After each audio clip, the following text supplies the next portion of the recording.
What's going on, everybody? Welcome back to another stream. It's been like a month because literally the last time I streamed was with Jason and Peter. It was with you guys. Well, actually, it wasn't you, Jason. You weren't there for that. You weren't there for the fun one. But yeah, it was the last time I did a stream here. It was with the Roseblood cast, and that was really exciting. But this one is really cool too. Sitting down with so many legends here, people that have gone through some of the hardest filming you can do. In full wardrobe, sweating like crazy, blind. We were just talking about that before we went live here, not being able to see in this wardrobe. These are, whether you realize or not, people that you've seen before, all Jason actors in fan films that are spread across the community. I'm going to have you guys introduce yourselves and the movies that you are a part of. So whoever wants to start, go for it. Take the jump. Take the leap. No? Okay, let's start with, I'll do it. Brent, yeah, Brent, do it. All right, yeah. I'm Brent Edgett. I play Jason in the upcoming Fall of Camp Blood. Next. All right, I'm Jordan. I'm Jordan Blanko. I played Jason in the fan film Voorhees. Hey guys, I'm Kyle, and I play Jason in. Sorry, I cut you off. My apologies. I play Jason in Jason Rising. Dave Brown from His Name Was Jason. And I'm Jason Brooks, and I play Jason in Friday the 13th Vengeance and Roseblood and Vengeance 2. All right. And then on that note, let's just jump in. Peter, do you have anything you want to say first before we dive into this interview/discussion?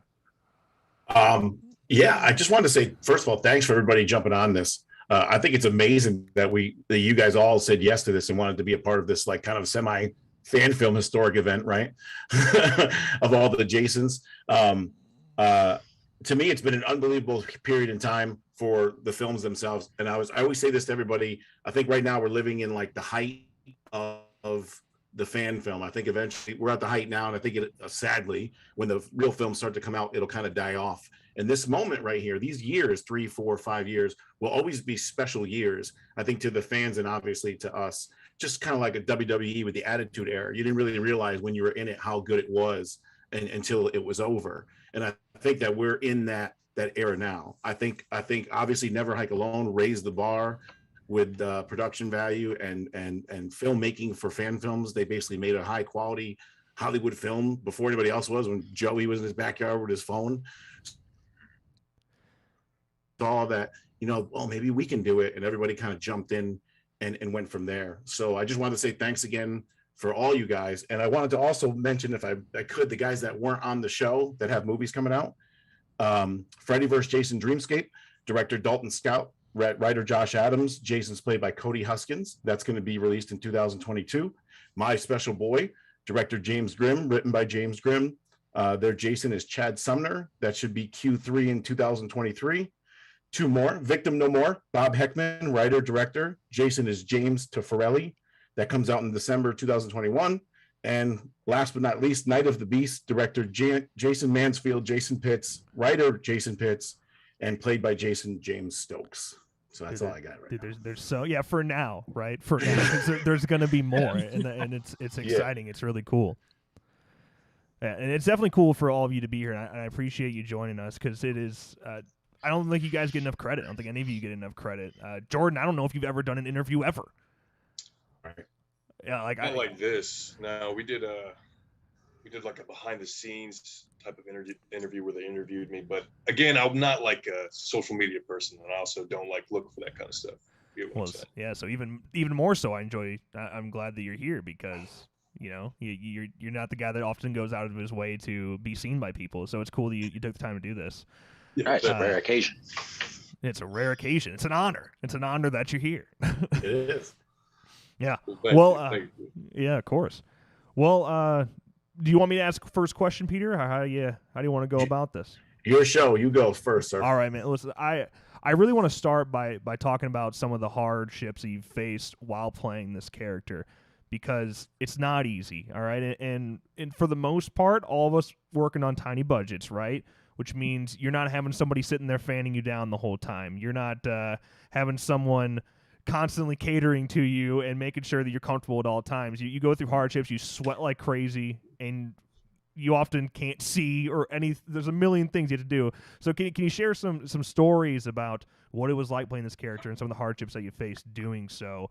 Brent, I'll stick with the order. We'll start with you. I know what you do. I know what I made you do. So yeah. Well, my first night of filming, it was freezing cold, and I was very happy about that, because it's when you have the full costume on and you're working that hard, it's pretty rough on you. It really takes it out of you, and there isn't anyone just keeping you comfortable. Some people don't even think to ask like how you doing, because you're working and trying to get everything done super fast. But the first time when it was like really freezing cold out, I was probably the happiest, because I was in full costume and keeping myself warm under there while everyone else was freezing their nuts off. Yeah, for sure. Well, what about you, Dan? What kind of hardships did you face over there on Jason Rising? Well, believe it or not, like one of the for our version of Jason, the fingernails. The fingernails were sometimes put on kind of shoddy, so they would fall off, and they'd grab. But then we just decided to use nail glue. And sometimes when you have to go to the bathroom and you're just trying to do normal things, if you're not used to those nails, it's zipping things up or buttoning or just like eating was a challenge. But I prefer to have them glued on, even though that, so they wouldn't fall off. But definitely the nails, and obviously, the heat and the cold and being in the water, and Brooks knows about that stuff. It just doesn't, there's all these variables of things. Well, yeah, you'll be comfortable, and other times you're sitting on the quad with a blanket in front of a heater, just like, waiting for your next shot. But for me, it was the nails, because it just felt foreign, So. Yeah. I never really thought about that. See, Brent lucked out, because he had like gloves that he could just kind of toss them on and off. Full latex gloves, and I had the nails on them, but when I was done, I was able to take them right off. So it was. Now, did you have the full Brent that went up your arm? No, they didn't go up my arm. They went halfway up the forearm, and obviously the sleeves came down far enough to where it was not something I even ever had to worry about. Yeah. Sometimes when I wore those full sleeves, they just fill with sweat. It's just so there's kind of an advantage and a disadvantage to certain prosthetics and nails and stuff. But to make it look good, you really do have to suffer, because like you said, going up the full arm to make sure that any tears catch the detail underneath, but you suffer a lot more when you get to that point. Definitely. Yeah. What about you, Jordan?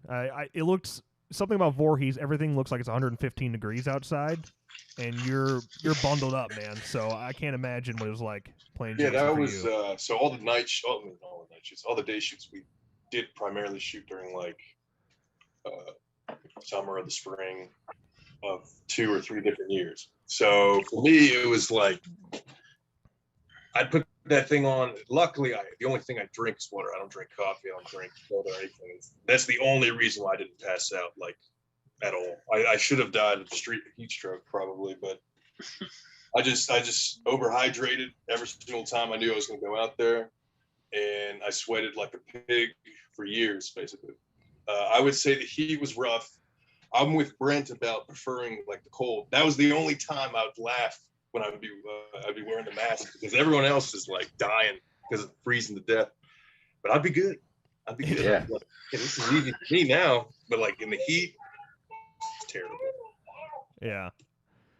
Well, what about Mr. Dave Brown? Yeah, I really didn't have any issues, to be honest with you. August, we filmed one scene in August, and was the barn scene. And, I had 2 layers. I actually had a silicone mask that was unveiled at one point that showcased the Jason Part 2, as you guys may have saw, made by Kyle Huckaluk. And that scene actually was done on the weekend of Halloween of last year. And we had a freak snowstorm upstate New York where we found an old abandoned campground. So I was actually comfortable because I'm not built in bulk.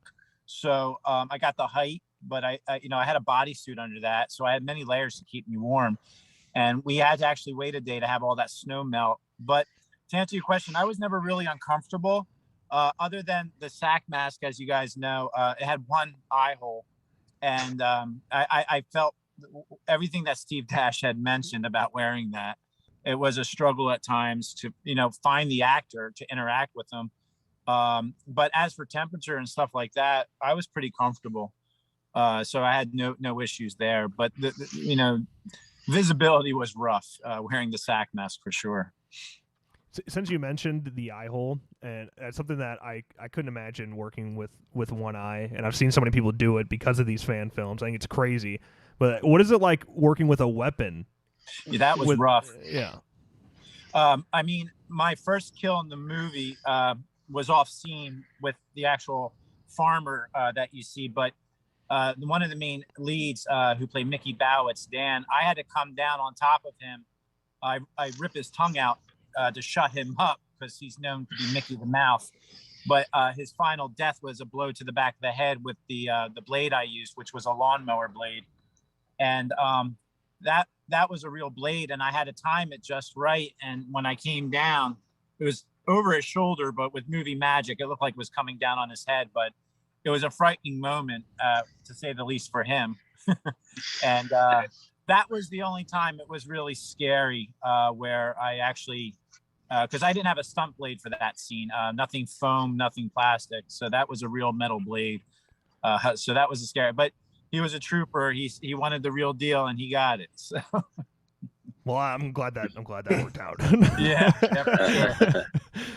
He's still around to talk about it. Let's just say that. Yeah.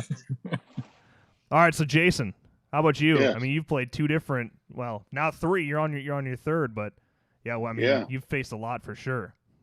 Everything these guys said, I empathize with, and the heat, the cold, and then with Vengeance 2, we filmed and we had this unusual heat wave in Washington where it got up to 110, 111 degrees. And so we're doing our day shots out there. We had to close production down once because we're inside of the cabin. And inside the cabin, it was like 120 something degrees. It just got to be unsafe. So we had to shut down production for half the day. But I mean, having all that, the layers of silicone and cloth on and stuff, especially for Roseblood. I mean, you guys saw having the spandex suit, then the latex body, and then the cloth on top of that. I had a very similar thing going for Vengeance 2 with the spandex suit the silicone or the silicone hand, the latex body, and then multi layers of clothing on top of that as the costume evolved. So just that, I mean, it was uncomfortable. And then of course being in the water, like Dan said, not a good time. It's like, it's one thing you have it in your mind how that's going to go, but once you put that silicone hood on and you submerge yourself underwater, it's a much different experience than you plan in your head. And it also happens to be 32 degrees outside when the time comes to have to be doing that. So that sucks. But. Right. Yeah, working. Sorry, go ahead. I was gonna say working on the set of Vengeance too with Jason and Roseblood. I guess I really got to empathize for him because everything he was going through, I was thinking, oh yeah, bro, I know exactly what that's like. But you know, especially with the water scenes, the really crazy stuff, it's like, oh, better you than me, man. Sorry to say it, but I know it could be fucking brutal. So seeing you go through stuff, I was like, yeah. So props, absolutely. And I was going to add on to that. You guys, you know, like you said, you guys don't have someone there fanning you down and taking care of, make sure you're comfortable. I had, luckily on Roseblood and on Vengeance 2, I had people like Brent who were there and very attentive. Like Brent knows what I'm going through. And so he was very good at helping to make sure I was okay and taken care of and helped me put that costume on and off at times where it was really gross and sweaty. So sorry about that. But then on Vengeance 2, like I had bags of ice on me. There's like in between scenes. I remember, you probably remember that too, Brent, like we're shooting with Richie Ramone out by that van. And it was like over 110 degrees. And I've got the costume on, right in the sun, and everyone's just sweating. And like in between each take, I had to go sit down in the chair, and they put bags of ice on top of me, and they took ice packs and just shoved them down inside the costume. I'm just wearing ice bags inside my costume all the time. Yeah, trying to make sure that we get them all out before we do the take again. It's like there's still an ice bag there. Get it out. Exactly. So doing it the safest we can. One more thing, Jason is real humble, and I'm biased, I guess, because I wasn't on the sets with you guys, so I only have the story with Jason. But I just put into the group, you guys saw it, Riley and Brent. There was a scene where there's a machete hanging out of somebody, and Jason has to go and grab it and rip it out. Well, we had multiple machetes on set, and some of them were dull, and one was real because we had to use it to chop something. Well, the person took the real one and put it on the guy. I don't know if we welded it on him or however we did that. And Jason in the scene goes over, grabs the machete and goes freak like that. And then he's just looking at the camera, cut. And I'm sitting there and he goes, check this out. And he opens his hand and his whole gloves are slit and all his fingers are slit open and blood's pouring out. And we didn't want to tell the girl, Kim, the safety director, because she would have shut the set down. So he just shut up and we acted like it didn't happen. True story. Yeah. I just held my hand closed in a fist for the rest of the scene until, It was like 5 a.m. and we had to get the stuff done. I was like, I'll survive. Yeah, we were really, really close to rapid. That's for sure. All right, I got my questions time now, Riley. Yeah, go for it, man. I got 2 questions. One for Jordan. By the way, Jordan Blanko, I spelled your name wrong, so don't kill me on the flyer. And I could have sworn that's how it was given to me. And then I got one for Dave. So Jordan Blanko, you have probably, I would say, I mean, you tell me, one of the biggest things that shot Voorhees up was that iconic shot with you and Kane Hodder, where you were in costume and you went to the Baltimore card show to meet him. So what was that like, getting dressed, going down there, meeting him? How was he? How did that whole thing? Well, he was really cool, man. I mean, he's a personal hero of mine because I love the Hatchet series too, not just not just Friday the 13th. And meeting him, he was cool with us. Like he didn't, I guess he didn't think I was going to be taller than him, but that guy, I mean, he's built like beyond belief. So, I mean, he's bigger than me, even though I got the height on him. So the picture, they did movie magic to make that picture look the way it looked. That was like, I was not going to fight Kane Hodder if it ever came to it. Like, no, that's not going to happen. Oh man. But no, that was really awesome. He's a cool guy.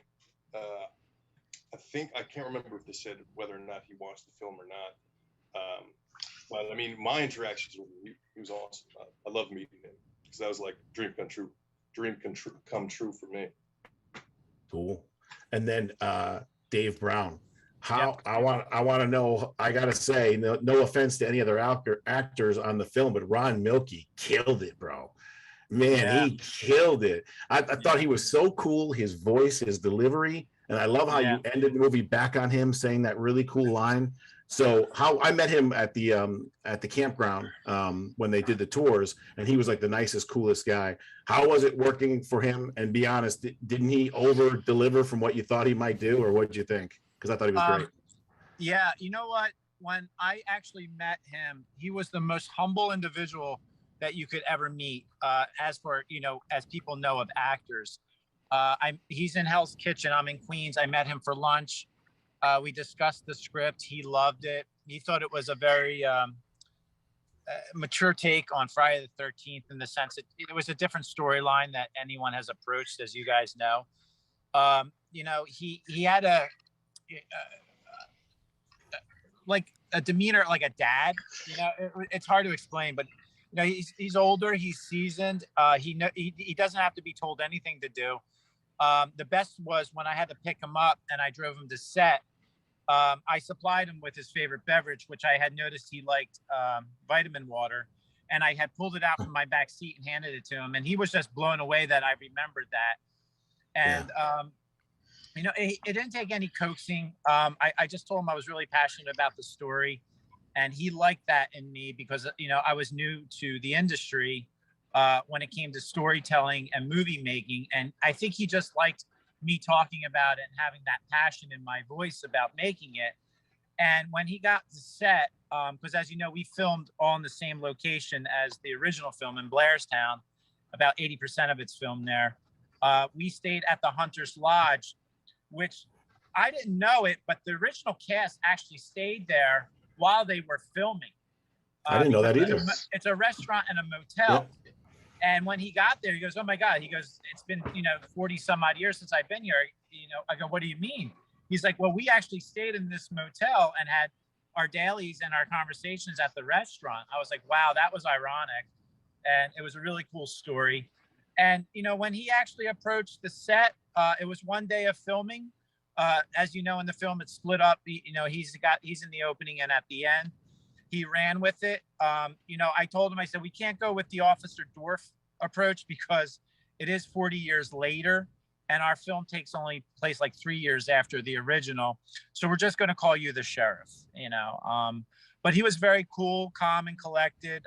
He asked about how he should deliver. I said, Ron, just, basically be yourself and just throw in that one Dorff line. Cause we didn't want to, get too campy and corny with it. And have him deliver too many of those lines. So I said, pick a favorite and run with that. So, I still talk to him regularly. He's a genuine dude. He's a fitness fanatic. He's a runner. He's all about fitness. And it's funny. Every time I catch him, he's like, sorry, I just got back out from running. So, but yeah, I couldn't ask for a better person as a cool cameo from the franchise. To be part of it. And I was honored he was part of it. And, he was at the premiere with us and he was pretty much blown away with what we were able to do with the budget that we had. And so thankfully, I think I have a good friend for life with him. So it was a blessing to have him on board. That's awesome. That's honestly, that's awesome. It's so cool. And, you could tell he works out a lot still because he really doesn't look that different. Yeah, he's 66 now, so he's doing really well, Oh. That's wild.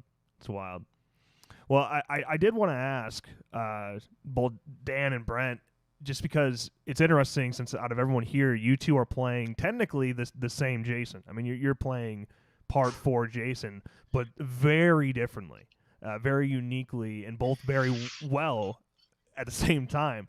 Now, when you were going into it for both of you, how did you want to play the character? I mean, did you plan on replicating Ted White, or did you have your own approach you want to take? What was your style? Brian, we can start with you if you want.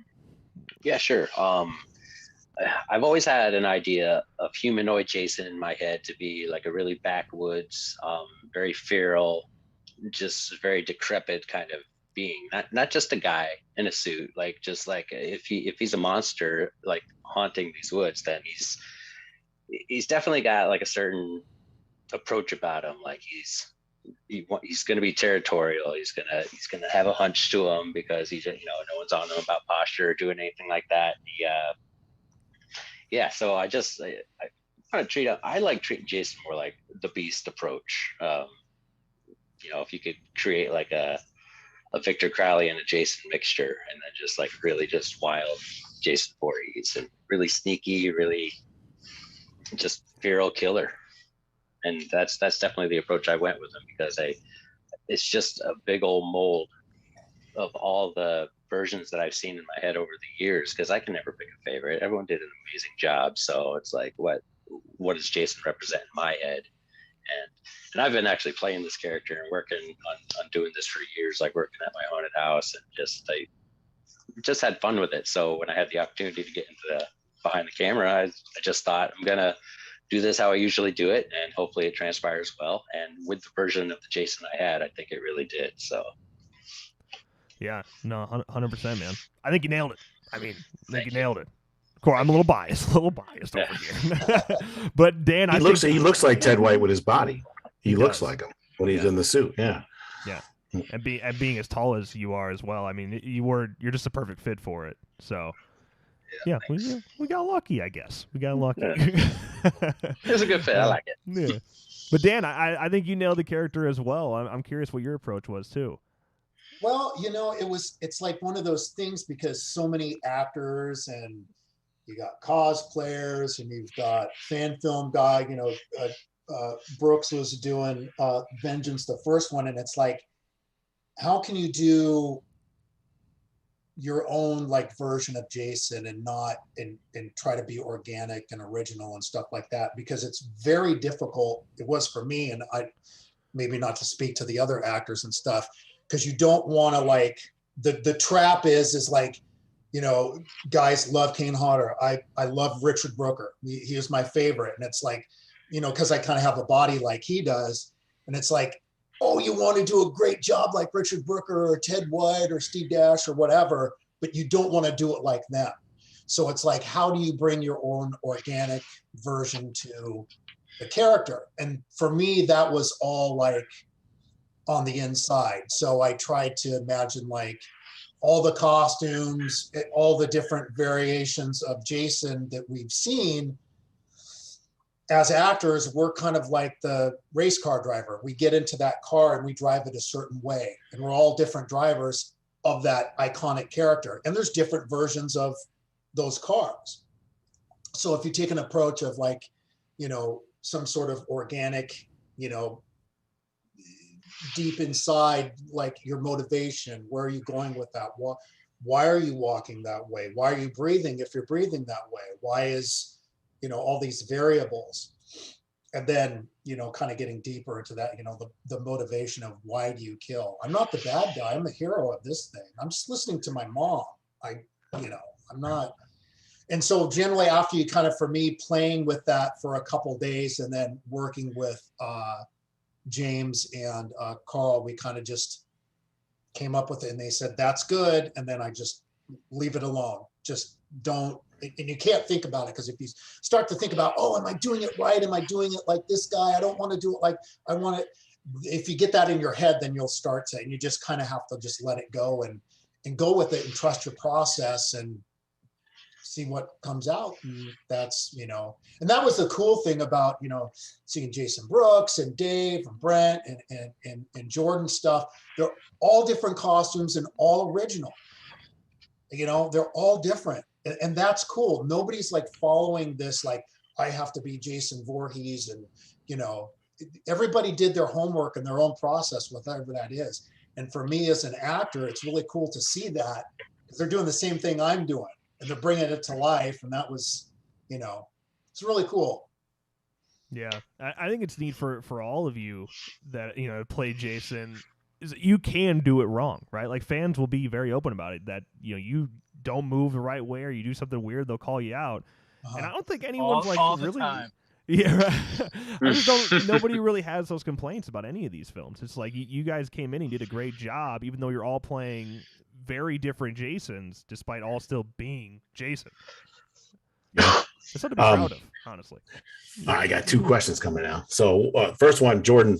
I'm going to speak on all of you and then ask Jordan a question. Then I got one for Mr. Brooks after that. So favorite kills.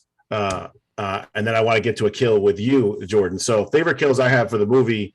Dave, I love the final kill against the tree when he's ripping the guy's guts out. It really showed to me like the suffering and pain. I'm big on that with horror films. I don't like quick kills. Don't get me wrong, they're cool. I think it's better when someone suffers and you're staring at them and something like that. So I love that. Dan, you're probably not gonna think your favorite kill is the one I like. It's not the Predator rip kill. It's how you killed him with his skull after that. I thought was so creative and cool. I like that kill the best by far. You actually killed someone with someone's dead skull that you just ripped out. Yeah. So I thought that was great. Jason for Vengeance 1, that's the only one we can talk about. Obviously the Louis kill where your head gets ripped off. I mean, that was awesome. That's totally Joe Castro. Yeah. And Brent, we can't talk about. Rosebud, we can't talk about. Mr. Blanko, my favorite kill in your film was actually the suffering with the girl hanging and choking there. I thought that you guys did such a great job with that. It looked like she was really fucking choking. So on that premise, what was your favorite kill in the film that you did? So we have like 8 or 9 kills that they're all the same, obviously the same cast. But like for example, Will, which is not his name in the movie, we killed that guy 5 different times. And then we settled on the hammer kill for him.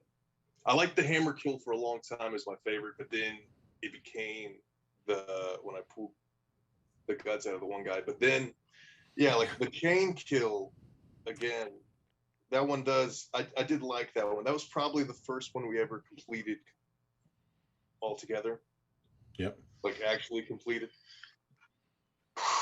I mean, the way we did that was I basically just dragged her.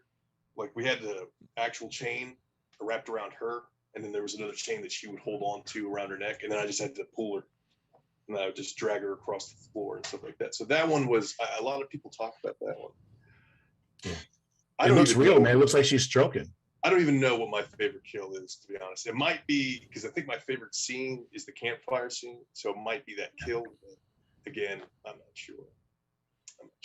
Like I keep going back and forth. I mean, I just watched the movie last weekend, and I watched it in the movie theater for the first time, and I had no idea which one I liked the best. Like even now, that's a good thing, right? Yeah, I guess so. That's what they always say. Like, oh, that's a good thing. That's a good thing. A lot of people like the hammer kill. So I don't know. To be honest, I couldn't even tell you. I miss. You know what I'll tell you? I miss doing it, actually. Yeah. That's what I miss the most about it. Is like that stuff is what I miss. Is like actually doing it. I mean, seeing it in theaters is awesome, but like I just miss being in the suit. Cool. And then my friend, Mr. Jason Brooks. So my question to you is, because I don't think you've ever really told me this, believe it or not, Jason Brooks is probably, like you guys know, he's the total opposite of me, where I'm an asshole and he's a really nice guy. So he's the nicest, humblest, kindest, sweetest, like gentle moving person ever. So my question, you guys probably saw, if you saw the trailer, Brent Edgett over here gets his ass kicked and ripped right through a wall. And there's tons of scenes like that where Jason shows up, hey guys, what's going on, man? Hey, what's going on? And then we go to do the scene and he's fucking scary, man. Like straight scary. So I never asked you this, Jason. All these years we've been really good friends, talk every day. What do you do right before those scenes where you've got to be mean? Because you're a low heartbeat person, calm, zen. You're probably smoking weed I don't see. How do you get into that killer zone? I want to know. I just take all those times that you really pissed me off and bring it all together. I get that. It makes sense. Yeah. No, I don't know. I just turn it on. I guess it's acting. I just I go through my head, like with the Brent thing, like you're saying, I'm really on the other side, just like praying that I can see the right way at the right time, that I don't injure him or hurt him for real, but I make it look as brutal as possible. Am I going to move the right way? Am I going to hit the timing just right? If something does go wrong, in terms of something doesn't break the right way, what am I going to do to compensate for that? Do I just say, reset, or am I just going to follow through and make it like that's just what really happened? So there's a lot of things like that kind of go through my head right before the take. And then I kind of get into the character, I guess. Right in that second, as soon as 3, 2, 1 action, and boom, just do it. I keep wishing, and in my head, like for Vengeance 2, I keep thinking, I'm going to get in my head, I'm going to listen to metal music, I'm going to get all angry, I'm going to remember the times where I was bullied, I'm going to remember people that pissed me off, and I'm going to like unleash that. And it just never happens. I get too much going on set, and never get to that point of really like trying to really become angry. So I just try to make it look like I'm pissed off. It's amazing because you guys, Riley and Brent, seen it too. You also go back to being calm like immediately, where I could never do that. I'm just wired differently. Because if I was all pissed, I'd be like, fuck yeah. And then I would rip somebody through the wall. I would still be like up. You're just like, Dude, you're just like back calm. Just shuts down, like goes back into charge mode or something. Yeah, I can see Dave Brown being like that too. He's kind of calm, right? I could see him being like that. Yeah. I really don't. For me, channeling anything, it always went back to like for my character, I actually went with Leatherface, that infantile mentality. That was always in my mind, because as we know, my story is so different. I wanted that Steve Dash look because he made a lot of mistakes that chase, and he got kicked in the balls. he fell off a chair, trying to kill Ginny. But with each kill, I try to show some confidence as Mom was egging him on to do these things. And I think by the end kill in the shed and the shrine room, you see me, puff up and get more cockier and confident with each kill, because these kills were probably his first real kills other than Alice, which I think was a few months after the first film, if I can remember correctly. So we actually see him actually killing for the first time, or hunting human, because he was living in those in my story, he's living in the campground and just a feral hunter. And the only thing he had to really worry about was rabbits and, whatever may come along. So for me, the mentality was a lot easier. Because if you remember Leatherface, before he actually did killing, there was a lot of infantile mentality going on. It was like a gentle giant, but the mental capacity of a 12-year-old, let's say, of Jason, was always been there. So yeah, it's a different Jason, a different approach for me, at least. It'll be interesting to see how the other Sackhead Jasons with these films coming out, to see how their approach is going to be. Right, you're up, Riley. No, I'm just I'm just thinking about that as well now. So that's in my head, is just thinking about who else me is gonna too. play. Like Sackhead Jason is so unique. Toughest. Yeah, it's so hard to do because your body's everything. Like you don't get a lot of people like think you look super cool, and I think it was really cool as well, because from like the Talent Dread of Sundown, I love that look. Mm-hmm. But there's something much different about Sackhead, 5'10" Steve Dash versus 6'6" CJ Graham and things like that. There's a lot you have to play with there. So being able to make that character work, I think it's just a lot more difficult than a badass dude in a hockey mask. Yeah, more primal, definitely more human. He makes mistakes, I'm sure, quite a bit. Until he finds the chair thing, like that's enough. Yeah. yeah. And when Jenny kicked him in the balls, when she was hiding behind the bush, that was classic. Yeah.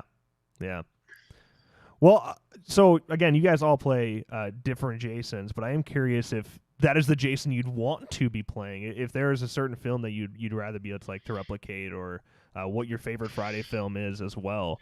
Definitely curious about that. Can start back up with you, Brent, if you'd like. Yeah, no, catch on. Yeah. All right, gotcha. Well, my favorites have always been the first four of the series, 1 through 4.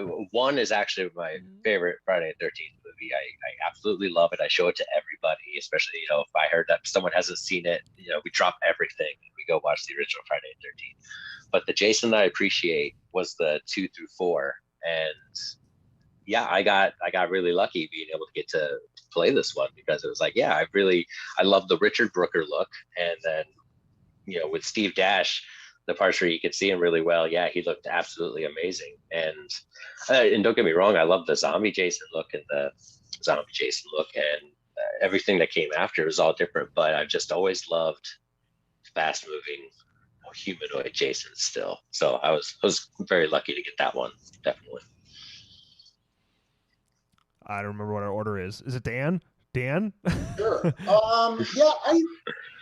Yeah, three for me. Three was because I was just kind of like old enough to like see the trailers like on TV, and I don't think I'd seen any Friday the 13th films yet then, and three had just come out, and it was cool because it was in 3D.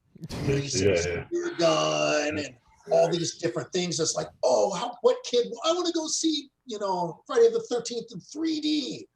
How cool would that be? And I like them all. I'll just say there's different parts. I like all the fan films. There's different parts and things that I really like of all of them. So, and there's some that stuff that, you don't care for, but that's just the way it goes. I really like three and one definitely has a special place and stuff. Cause I think when Jason, comes out of the water, I think that's the most I've ever been scared from a horror film, like a jump scare, where it's just. And that was Dan. That was the first. That was the first time that movies tricked you with like the end music being very happy, and then something like now that's like normal, but back then it wasn't. I think Carrie was the first one. Oh yeah, you're right. You're right. It goes on for a long time because you settle into it, and then Anyways, but I like them all. Three is kind of my favorite. So. Yeah. Dave, you want to go next? The original, when I saw Friday the 13th for the first time, it was a double feature. It was a drive-in, and it was the original in part 2, and I was 11 or 12, and it's a very impressionable age, and both of those, to see them back to back, will always stay true in my heart. The original, for me, it's just a great storyline. And to see that a woman was doing that, that was the biggest trick of the franchise. Like, nobody expected that. But as for a hockey match, Jason's,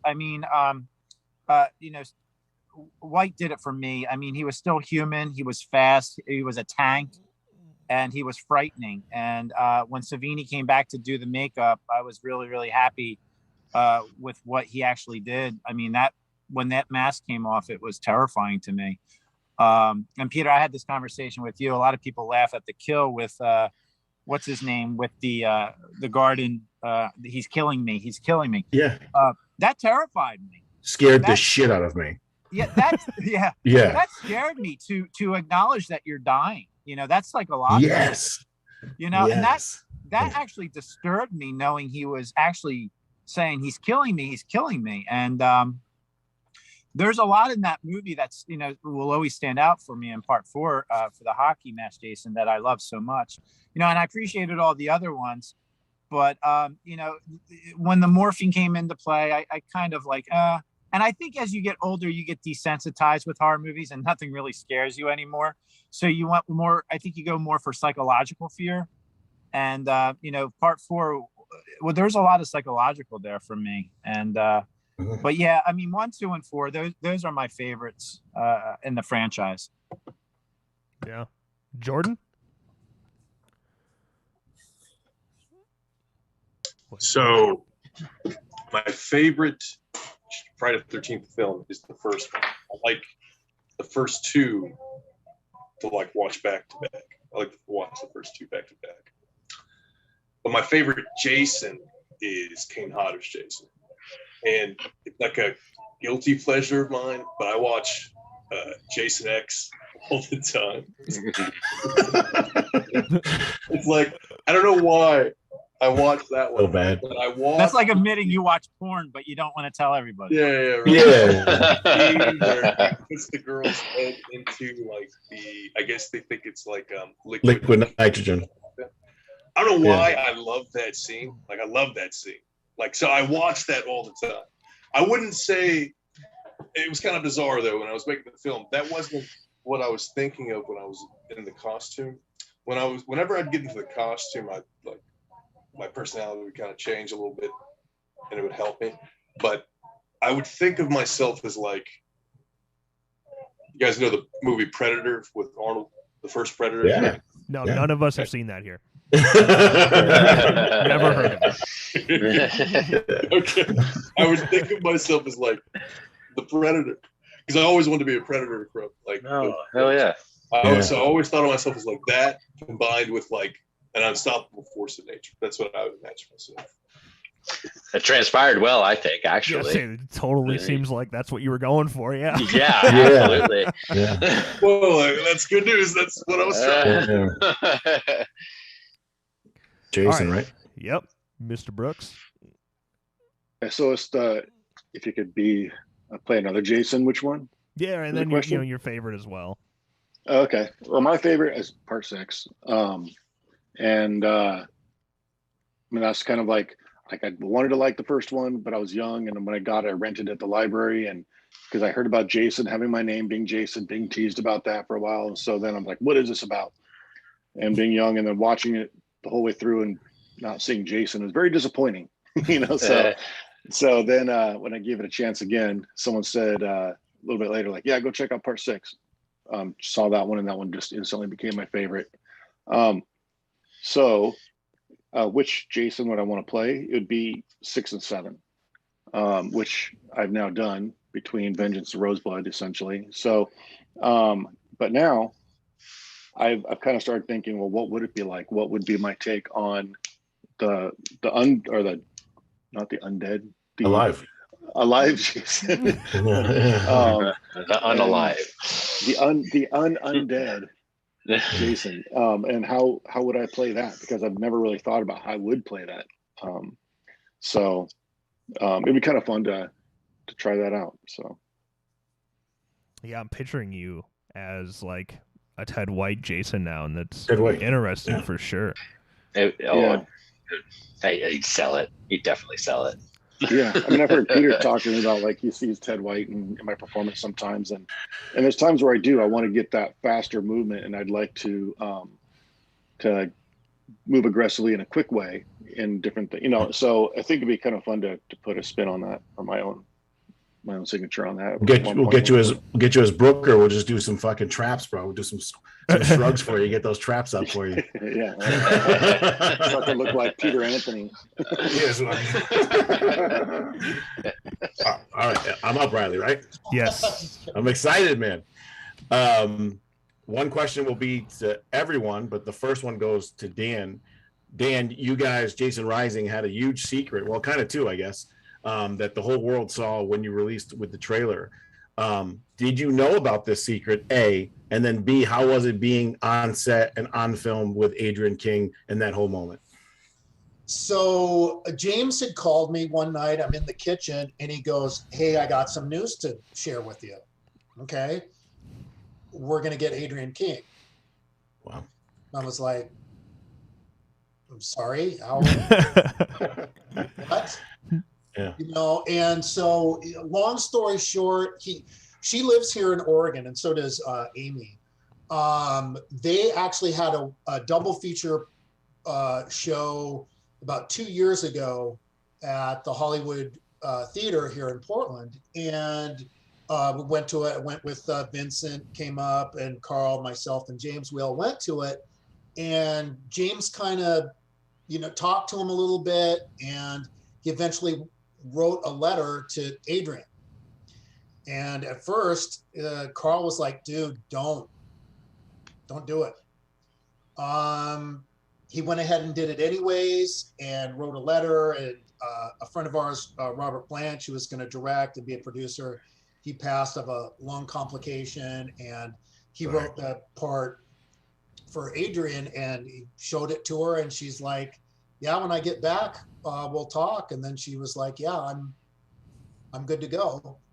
And it was just awesome. like, shit, okay, so, yeah. But it was like having her on set. She was there for the 2 days there that I was on. It's like like a little kid.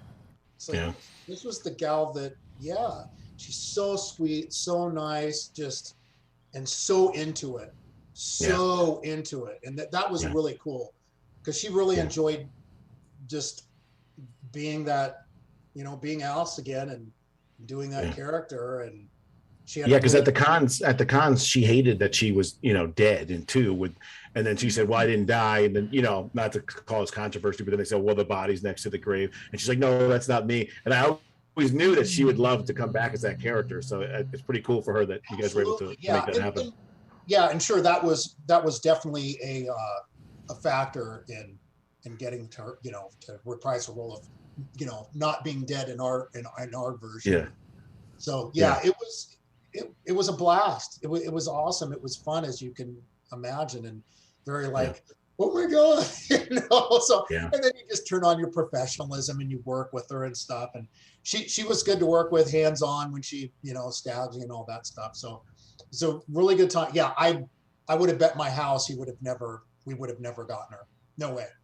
I don't think there's I don't think anybody knows more than you, because us trying to get these people over the years for Vengeance and Roseblood, and Riley and Jason know. I'm like, I'm going to call so-and-so. And they're like, you are? And then we're like, yeah. And then Jason too. I'm going to call so-and-so. And we're all like, we're never going to get them, and then all of a sudden they say, yeah. And you're just like, oh, I can't even believe this has happened.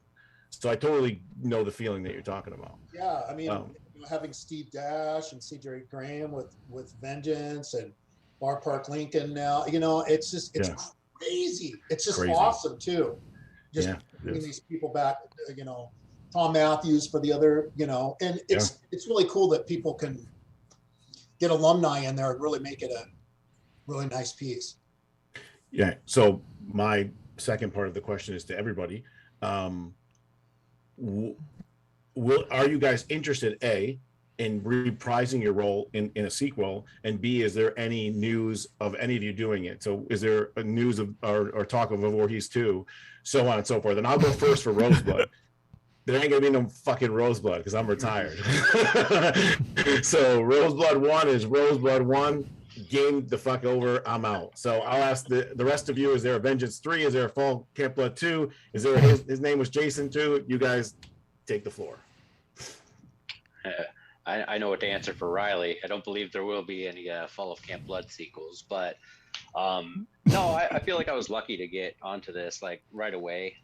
I've had such a blast working behind the scenes of these movies with just all the things I've been able to put hands on.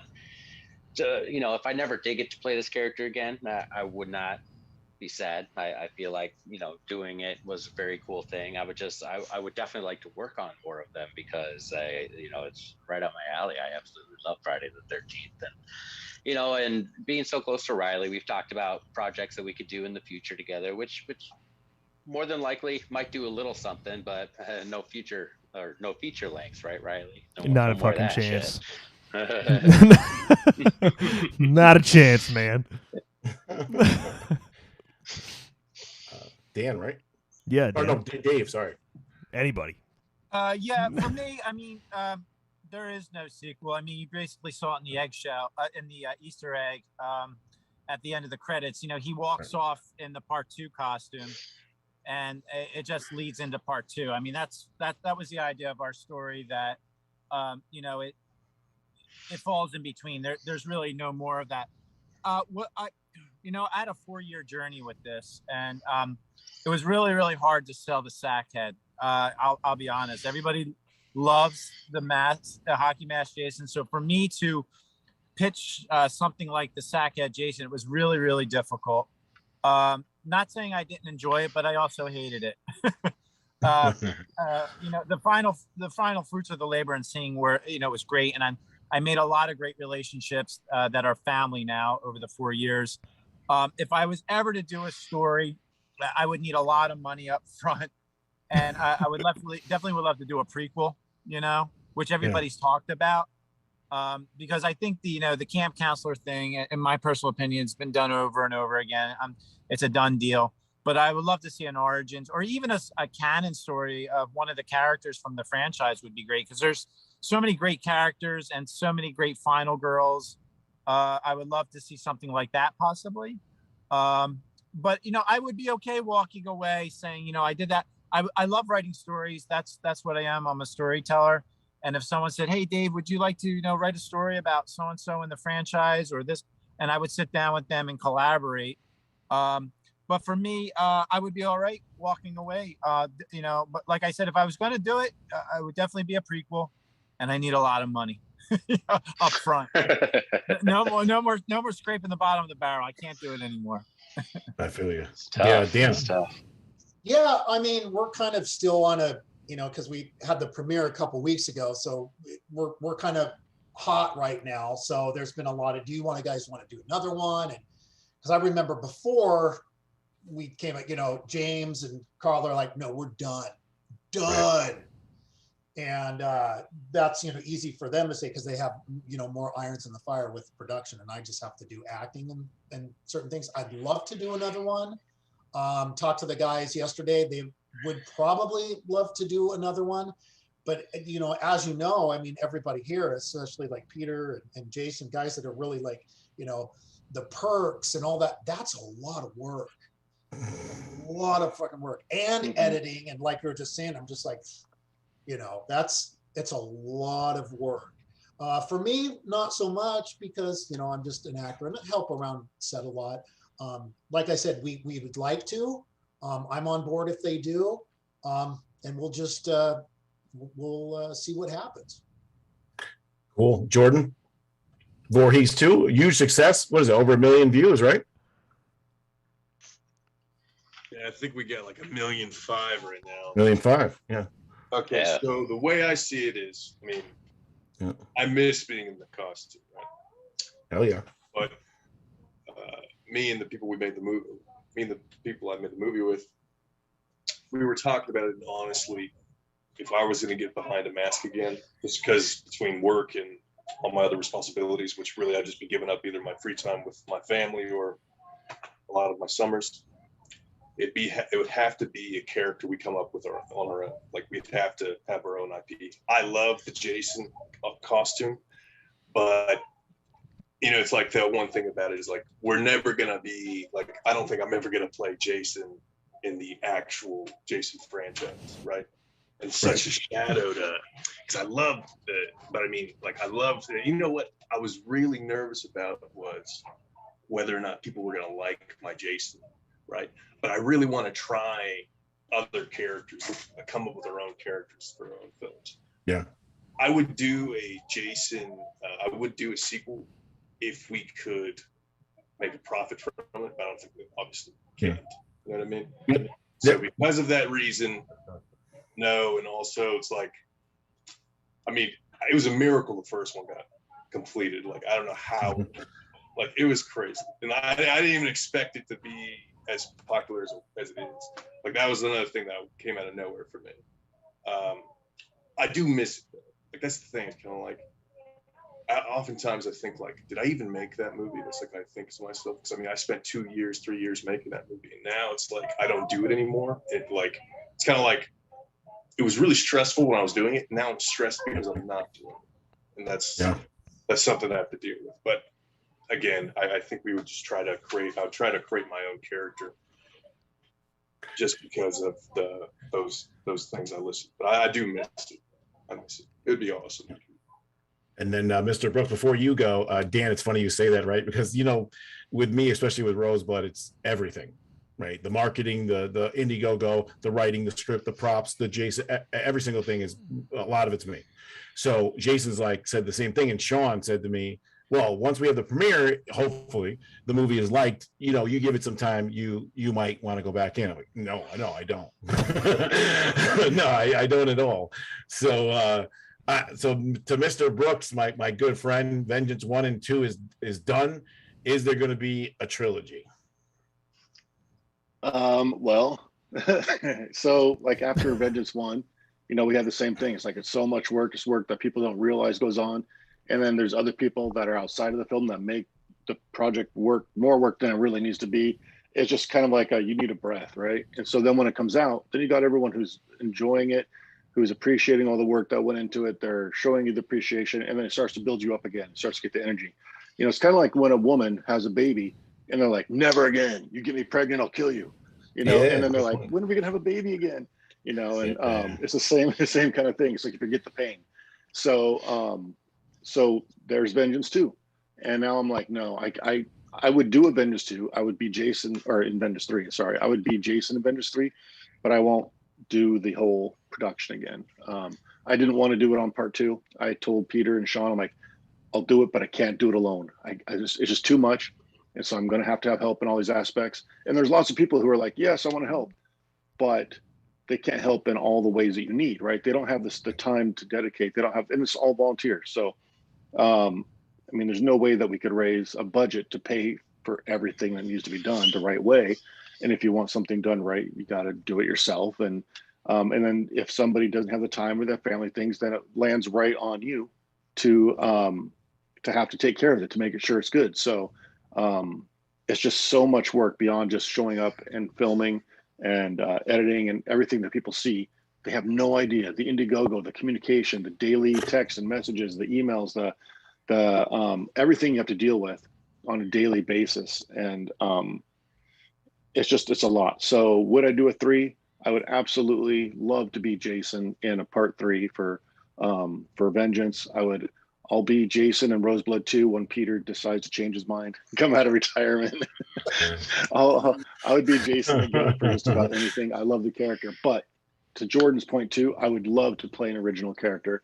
And for personal projects, that's what I'm going to pursue after this as well. Cool. Yeah. No, I 100% agree about doing originals, man. The thing is, fan films are so cool, and I'm glad so many people are doing them. But it is so much freaking work. I mean, Fall Camp, let alone, it's taking three years to do it, and by the time you get it out and then you can't profit off of it, it's just like you're doing nothing but putting yourself in debt. Right. Yeah. It's like they're purely passion projects, and that's awesome. And I'm proud of that fact, and I'm proud of all the people that are making them. But dude, I don't want to do it more than once. I'll take my I'll happily help with other fan films, though. It was a pleasure working with you guys and helping you guys out. I'll just keep promoting them. I'll just keep doing this stuff, and I'll just keep promoting fan films. And that's the fine line, Riley, too, that it's Dan, Dave, all you guys know, Jordan, is people like, well, I want to do my own project, but it's me, if you're asking me as a marketing guy in the Indiegogo raising funding, so you look at anybody else who tries to do their own private projects, even after one of these, they're not easy. No. I mean, so you could raise a lot more money with a Jason film than you ever will, fraction-wise, with trying to do your own project. So now you're like, well, I'll do my own project. Yeah, but you're going to do it on $2,000? How are you going to do that? So it's that fine line battle, Yeah. Me and Jason West, we were actually working on a original story, but again, like you said, it's getting the funding and trying to pitch it and trying to sell it. I mean, we would love to do a horror movie based on a good Scarecrow movie. I love Scarecrow movies, but how do you do that? How do you pitch that in the indie field, and hopefully a successful Indiegogo? It's hard to sell without having it already established. We have a franchise that's already established. You can market off of that, so yeah, it's a tough call. It's a tough call. I'd donate to a Scarecrow movie. That'd be cool.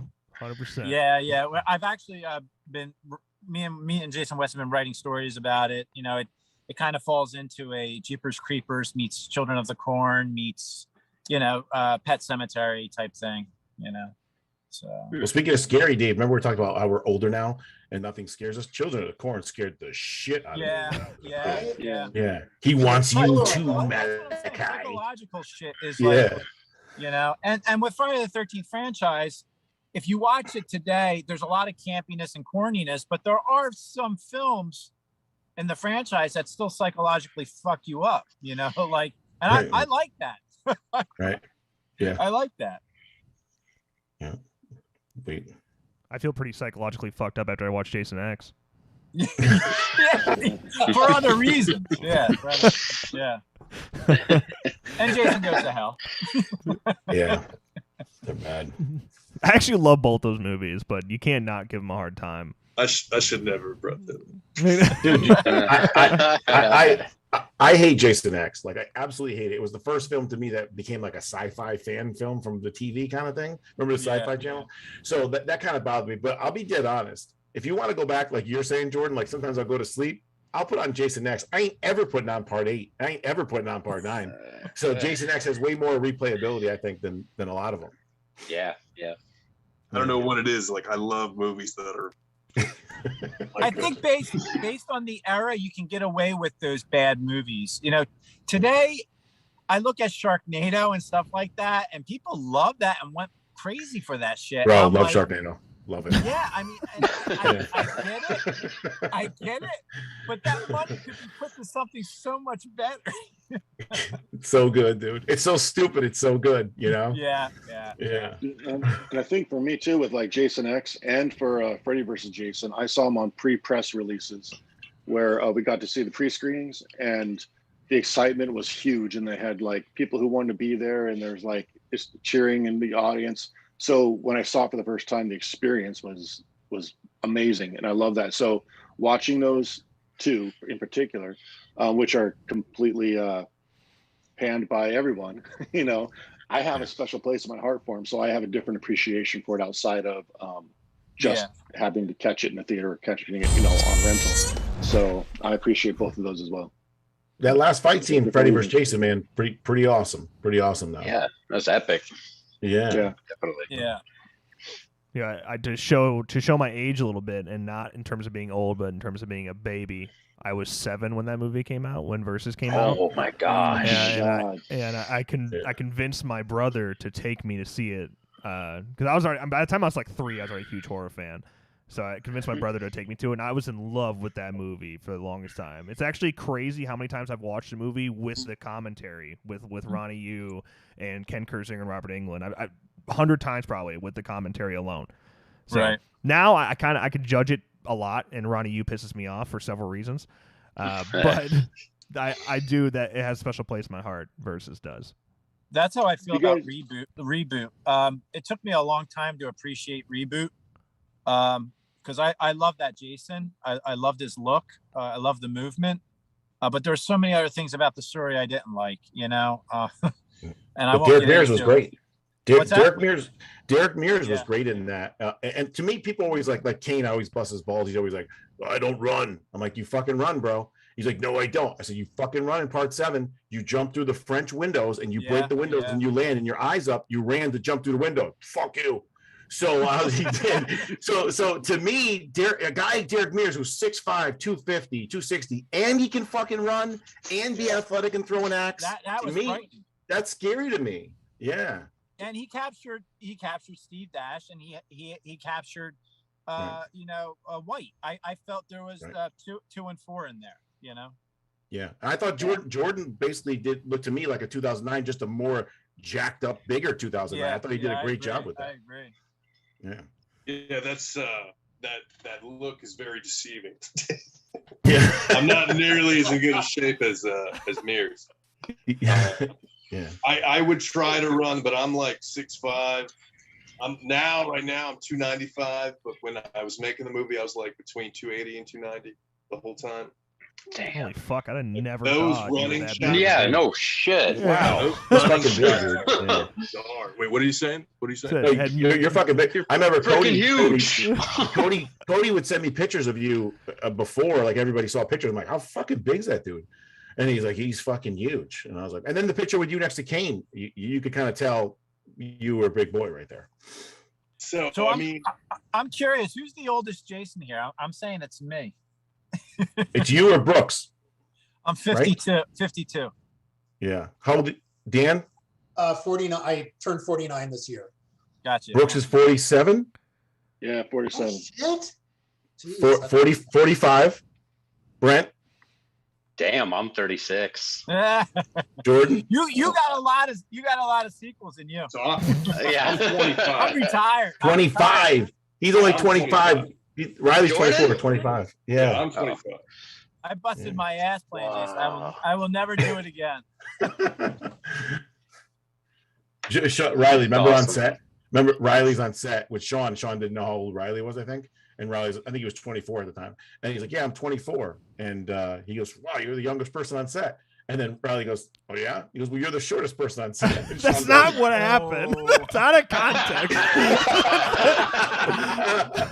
That's what happened, man. I said smallest, and I was referring to Whatever. Brent. Brent was standing there, and I was referring to Brent. Oh, well, then why did Sean look both ways and say you're right? Right? He thought you were saying that. He took it out of context. I wasn't talking about him. I was trying to make fun of Brent. Yeah. Call me a small guy. Literally went right over my head. It's like, no, you wasn't talking about me. Yeah. And who's the tallest? Jason. Jason says he's 6'5", but he's really like fucking 6'5.5". Brent's like 6'4". What do you, makes Dave? me look small. I'm What do you, 6'5". 6'5". Dan? 6'5", 220. I'm 6'4", 218. Oh my god, you guys are all fucking And giants. Jordan is 6'5", 290. Great shape. Yeah, you're in good shape, dude. 25, I'm 290 pounds.